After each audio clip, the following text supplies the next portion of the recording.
Ya, estamos de vuelta entonces y comenzamos con este, como les comentaba, programa especial de salud. En esta oportunidad ya está conexión con nosotros, ya creo que lo vieron hace un momentito atrás, a Arnaldo Caroca Troncoso, quien es académico del área de voz del Departamento de Fonoaudiología de la Facultad de Medicina de nuestra Universidad de Concepción, que ya está aquí con nosotros. ¿Cómo estás, Arnaldo? Es muy bueno que puedas estar aquí para así solventar ciertas dudas que tiene mucha gente al respecto sobre esta patología o esta condición, ¿verdad?, de tartamudez. Hola Constanza, muchas gracias. Sí, efectivamente, estamos celebrando ahora el 22 de octubre, el día de la toma de conciencia de la tartamudez.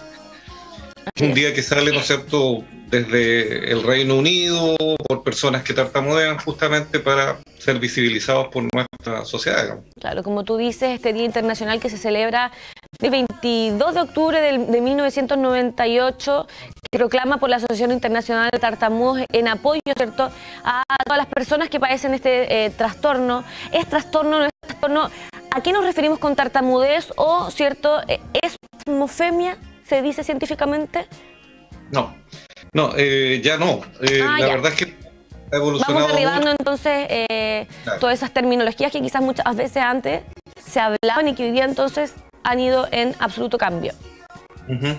Sí, en estos momentos la definición, ¿no es cierto?, es tartamudez del desarrollo Ya. o tartamudez de inicio en la infancia también. Así lo dice el DSM-5, que es el manual diagnóstico por convención mundial de todo lo que son los trastornos del desarrollo y los trastornos mentales también. Ahora, las personas que tartamudean o las asociaciones de personas que tartamudean lo entienden más bien como una condición y así lo quieren plantear, digamos. Ya. Ahora, desde el punto de vista de la Organización Mundial de la Salud y de estos manuales diagnósticos mundiales, se entiende como un trastorno de la fluidez del habla. Ya.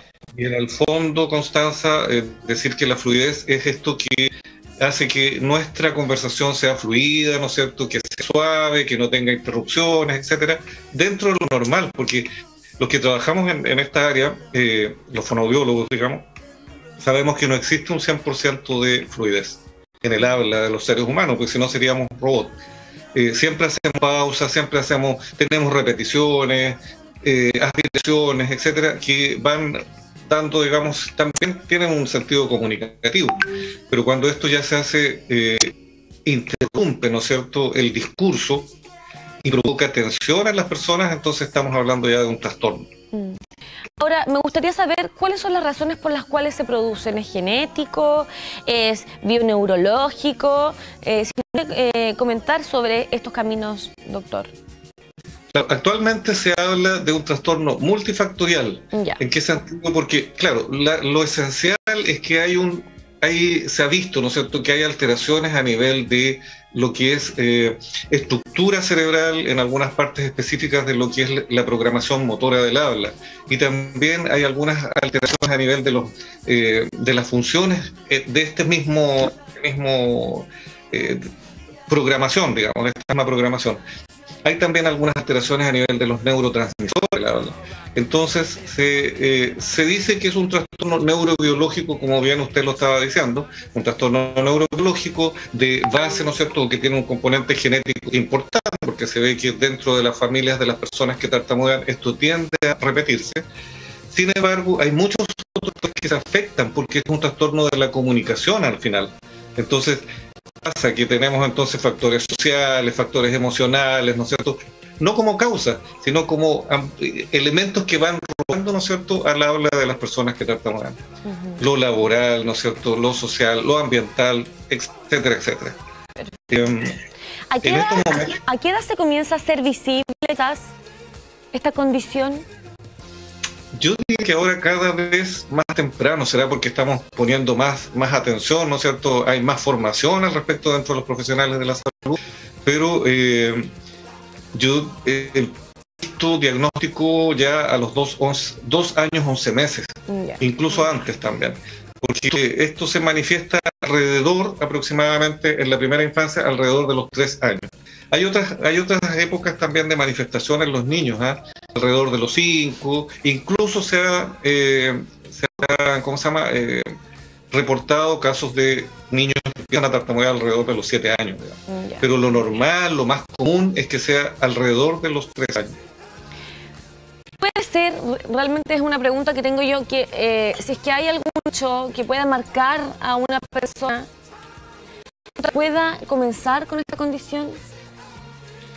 ¿Tú dices algún evento de la vida? Traumático, digamos? claro, algún evento muy traumático, un choque, ¿no? Solamente... Mira, sí, hay un mito en relación a eso, porque la gente cuando consulta generalmente te dice, este niñito empezó a tartamudear cuando se murió la abuelita, cuando se le perdió el perrito, te fijas, cuando los papás se separaron, siempre se le adjudica, te fijas, a un emocional, que pudiera tener algún gatillo, digamos, que pudiese ser un gatillante en la manifestación del trastorno, pero la etiología, el origen, digamos, de esto es absolutamente neurobiológico. Entonces, de hecho, hay muchos estudios, porque yo te diría que los últimos 20 años en la investigación de las neurociencias, y específicamente en el área de los trastornos de la fluidez, porque no hay uno solo. Nosotros estamos hablando ahora de la tartamudez, pero el diagnóstico, si tú haces, nosotros tenemos una serie de por lo menos unos 6 o 7 trastornos de la fluidez. Ahora, ¿cómo se llama? Las manifestaciones, como te digo, no tienen que ver con un elemento psicológico, emocional, no.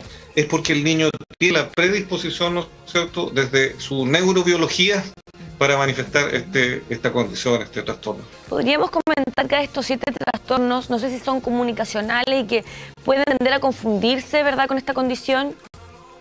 La gente siempre llega a nuestras consultas diciendo mi hijo tartamudea, y tú empiezas a evaluar y de repente te encuentras con otro tipo de manifestaciones. Un niño que habla muy rápido, por ejemplo, y que no se le entiende lo que dice, que de hecho, ¿qué dijo?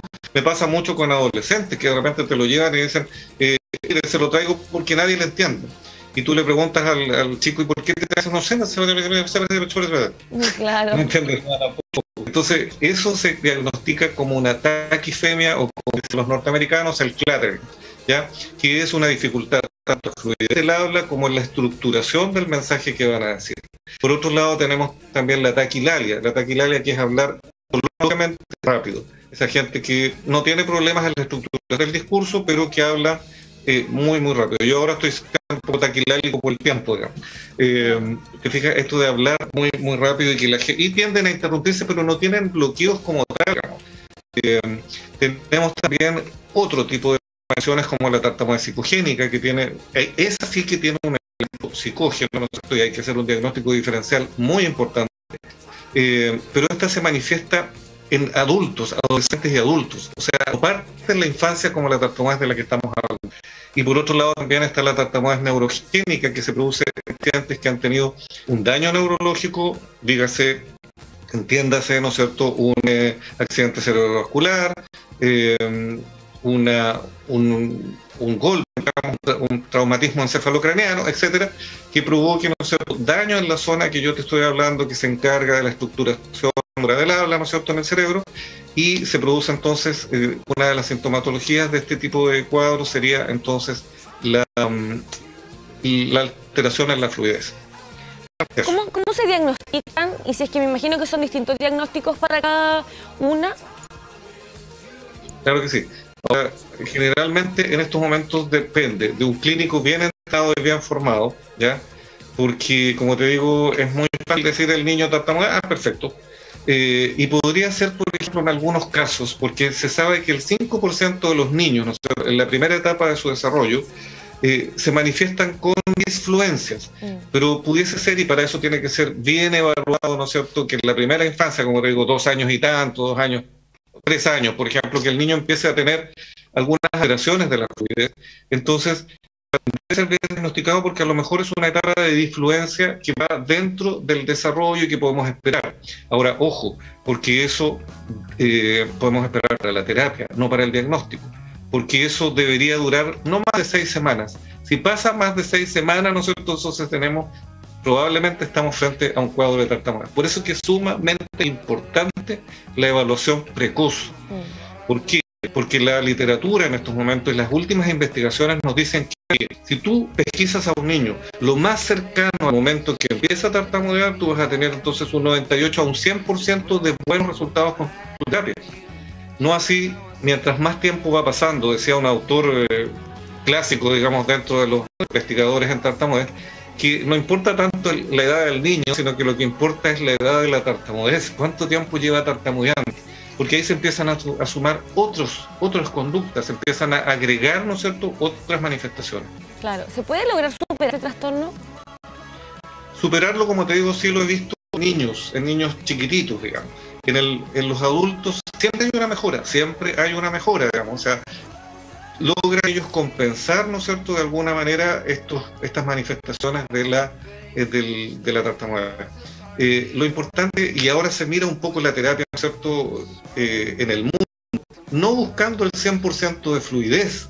¿Te fijas? Porque si tenemos un paciente crónico, un paciente que ya ha tartamudeado toda su vida, lo probable es que no deje de tartamudear. Lo importante es que su comunicación sea efectiva, y para eso existen entonces estrategias específicas que le permiten entonces ser más efectivos, que pueda, por ejemplo, determinar que viene el bloqueo, que viene la tensión, y poder modificarlo, poder relajar los órganos fonoarticulatorios, ¿no es cierto? En fin, hay una pila de técnicas, porque Constanza, hay una maravilla dentro de las investigaciones.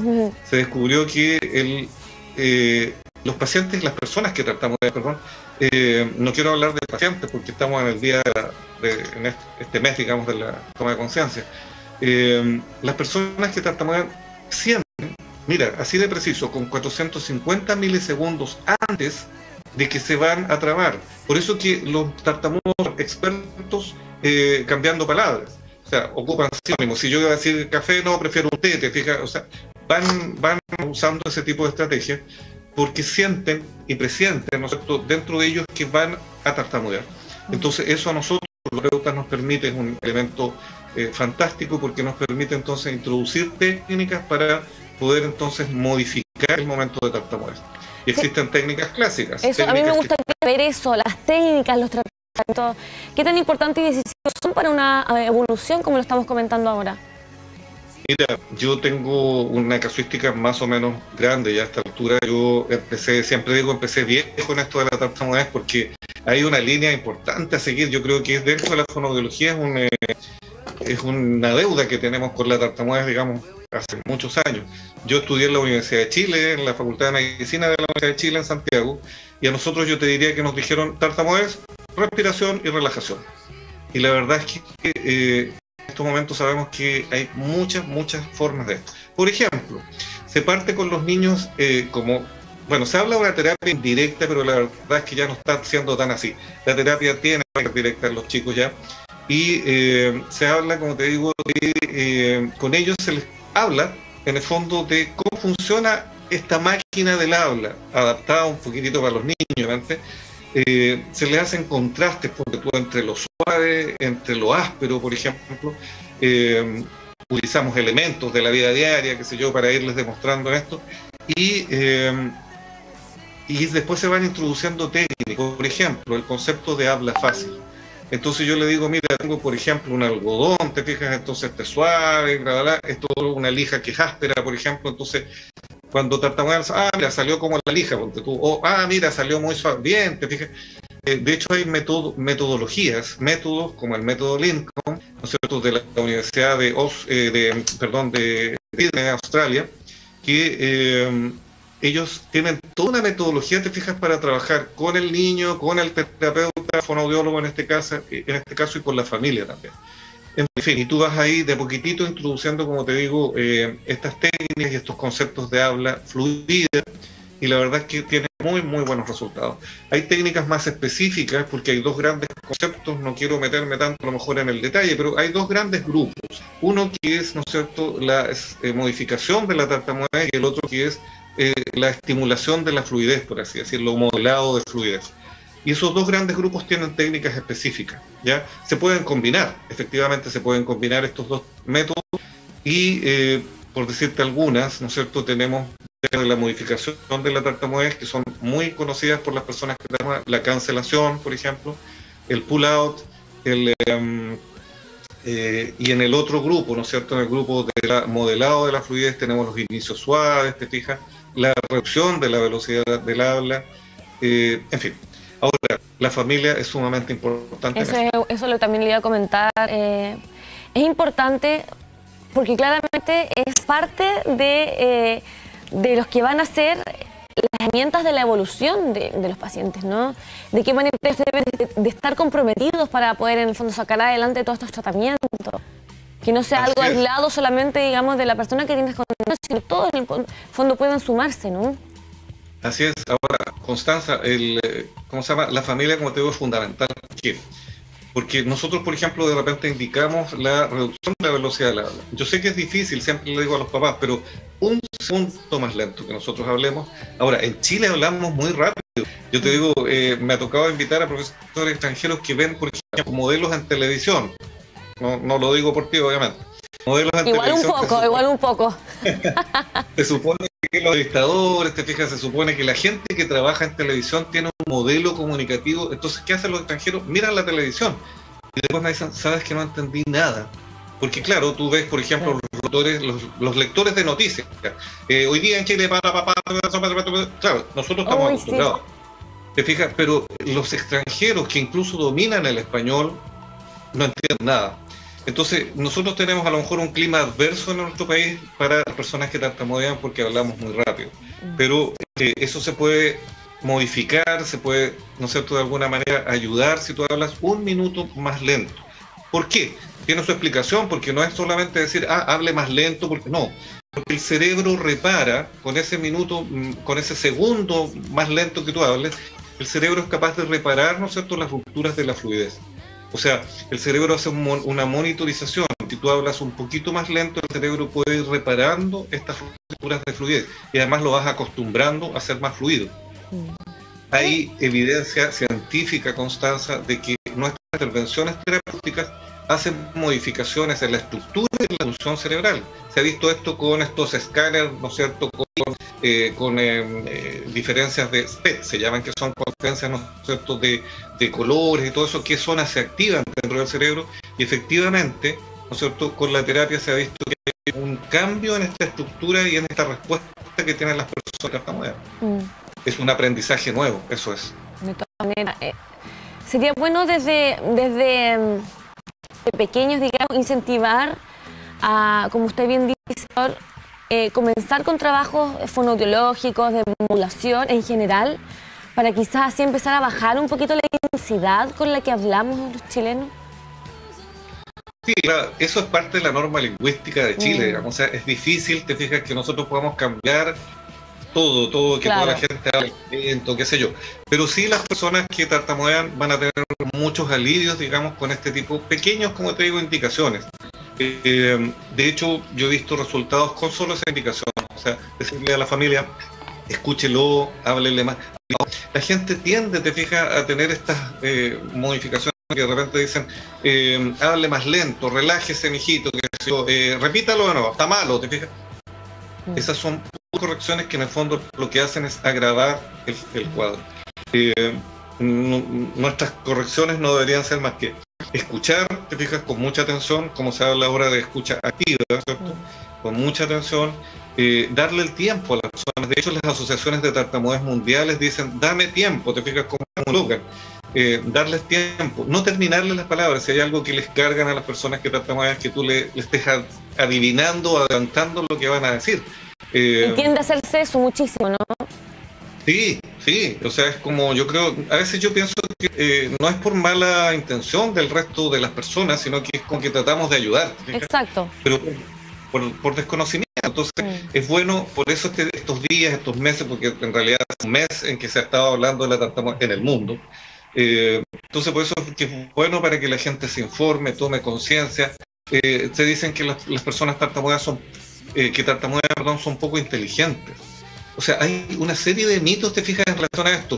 En relación, por ejemplo, a la cosa laboral, que no trabajar, ponte tú. Yo te digo, las personas tartamudas, ¿no es cierto?, son personas muy resilientes, porque desde niños han tenido que luchar contra un mundo, te fijas, un poco adverso también. Entonces son excelentes trabajadores también. Yo lo he visto en personas que he trabajado con ellos, te fijas, y que están ahora inmersos en la situación laboral, y de verdad con resultados fantásticos como trabajadores, como profesionales, te fijas. Entonces, muchos mitos que hay que derribar, eso de la inteligencia, ¿no es cierto? Que la tartamudez se pega, esa cuestión la dice mucha gente. Tú lo escuchas y dices, oye, que no se junte con ese niñito porque está tartamudeando. No, si no tiene la condición, te fijas, si no tiene la estructura cerebral no se le tiene por qué contagiar, pues, no es contagioso. En fin, hay una pila de mitos que es tan necesario conversarlo y poder derribarlos hoy día, ¿no? Sí, sí, exactamente, porque, como te digo, eso hace que tú empieces a mirar este trastorno de otra forma. O sea, ya no hay toda esta cosa que rodea la tartamudez, ¿no es cierto?, de que tienen un trastorno. Hay gente que dice no deberían hablar o deberían usar personas que, en fin, hay investigaciones al respecto, te digo, terribles. O sea, la gente piensa que son, como te digo, poco inteligentes, que tienen algún trastorno mayor, nada. Tienen una condición de habla, te fijas, distinta a lo mejor, o con algunas características. Quizás sería bueno eso también, ¿no? Las características de esto. Por supuesto, aprovechemos que tenemos la instancia hoy día, ¿verdad? En este día de salud, donde estamos dándole valor quizás a conversar sobre este tipo de cuestiones. Muchas gracias. Mira, bueno decir que las interrupciones de la habla, ¿no es cierto?, se caracterizan principalmente, porque hay varias más, pero principalmente por las repeticiones, pero que yo quería que me dijeran, te fijas, lo que uno ve bastante común, las prolongaciones que de repente los niñitos dicen, pero mi mamá me dijo que estas prolongaciones y si hay tensión, súper comunes. Por eso. Sí, y lo otro, ya que es bastante más notorio, es el bloqueo, ¿ya? El bloqueo que es, en el fondo, mira, quiero un y no sale. Este bloqueo, entonces, estas tres manifestaciones básicas que nosotros conocemos como conductas primarias en la tartamudez, ojo con eso, por favor. Si esto genera tensión o mucha fuerza, como me ha tocado ver en niños que, por ejemplo, que la escuela norteamericana dice el struggle, ¿no es cierto?, que es la lucha, en el fondo, para poder hablar. Niños que tú los ves, están casi que haciendo, ¿no es cierto?, un esfuerzo tremendo. Tú de repente piensas, este niñito va a vomitar, no sé, porque tiene como mucho esfuerzo, y en el fondo porque están luchando sin entender mucho lo que pasa, que están luchando para poder hablar. Y entonces consultar tempranamente. ¿Por qué? Porque cuando pasan estas cosas, entonces se empiezan a sumar, empiezan a haber conductas secundarias. Las conductas secundarias es lo que la gente también identifica. Cuando tú vas a hablar y empiezas con movimientos en la cara, generalmente se dan mucho en la cara o en alguna extremidad. Gente que golpea el suelo, que se pegan a ellos mismos para poder hablar. Y esas conductas de evitación y de escape. Y están descritas como un aprendizaje, te fijas, superpuesto a la tartamudez, y que son las que más se manifiestan cuando tú recibes o ves a una persona que dice, bueno, me llamo, entonces tú dices, son tics nerviosos, debería ir al neurólogo. ¿Te fijas? No, son conductas aprendidas. Había un chico que, me acuerdo, lo comentamos en alguna reunión, por ahí, en un congreso seguramente, que hacía un joven, que creo que yo mandé el video para que movía la cabeza. Entonces, alguien decía, es neurológico, yo veo a mi hijo así, lo llevo al neurólogo inmediatamente, no es tal, pero alguien comentaba por ahí de los expertos, mira, tú a ese joven le puedes poner un cuchillo acá y no se va a matar, porque no es un movimiento involuntario, no es como un espasmo, ¿te fijas? No, por eso que antes se hablaba de espasmo, es una conducta. Lo más probable que él haga, te fijas, si tiene un cuchillo, que empiece a mover la cabeza hacia otro lado, porque en el fondo, ¿qué está buscando?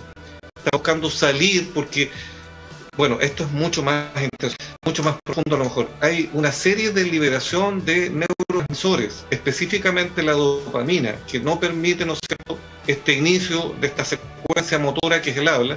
Entonces, eso les provoca a ellos también mucho disconfort. Ellos se sienten muy mal, te fijas, entonces quieren salir de ese momento desagradable, de sentirse mal ellos, digamos. Entonces, por eso que evitan, entonces tú cuentas con personas que se ponen la mano en la boca, que desvían la mirada, ¿no es cierto?, que empiezan con estos movimientos antes de hablar, o en el momento que ya están hablando, o que ya vino la atención, tratar de escapar de eso, que es muy desagradable.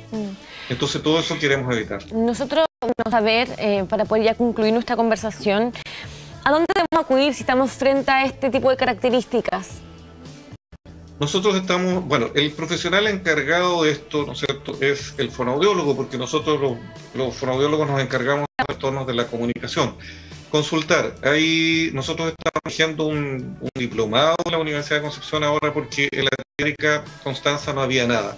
no había nada donde tú te pudieras formar aparte de alguna institución como la Asociación Argentina de Tartamudeos, pero que era una institución no gubernamental, no universitaria, no te da ningún grado, sino que solamente te formaba. Eso era lo que había en Latinoamérica hasta unos pocos años.